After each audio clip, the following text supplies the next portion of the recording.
తండ్రి కుమార పరిశుద్ధాత్మకు మహిమ కలుగునుగాక. ఈనాటి జీవవాక్యం. ప్రభు ఆజ్ఞలు నమ్మదగినవి, అవి తెలివి లేని వారికి జ్ఞానమును వసగును. కీర్తన 19 వచనము 7. ప్రియ దైవ ప్రజలారా, సహోదరి సహోదరులారా, సర్వశక్తిగల సర్వేశ్వరుడు మిమ్ము తన కృపలో బలపరచునుగాక. మనిషి సౌకర్యార్థమై తాను ఎన్నో నియమ నిబంధనలు ఏర్పరచుకున్నాడు.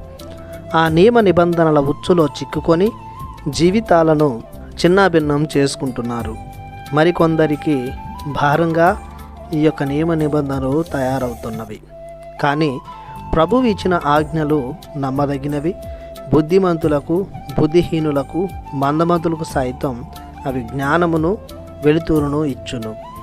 వానిని తెలుసుకున్నవారు, వాని ప్రకారం జీవించువారు సత్యమైన మార్గంలో నడుస్తారు.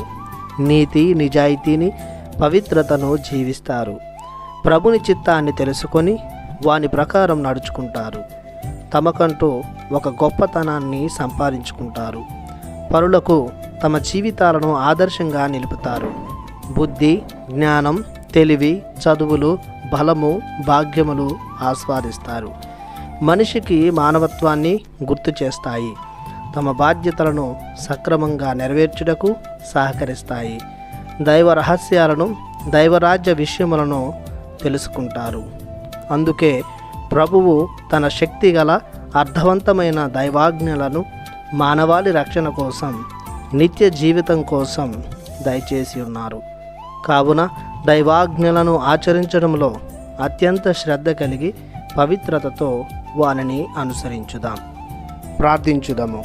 సర్వశక్తిమంతుడను దయాపరుడనైన ఓ దేవా, మీ ప్రేమానురాగములకు గాను మీకు స్తోత్రాలు చెల్లిస్తున్నాము. సర్వమానవాళిని నీ చిత్తానుసారం జీవింపచేయుటకు మీ ఆజ్ఞలను మాకు మార్గనిర్దేశాలుగా దయచేశారు.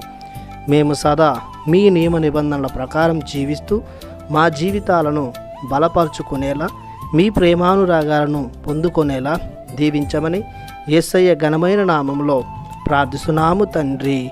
ఆమెన్. దేవుడు మిమ్ము దీవించునుగాక. ఆమెన్.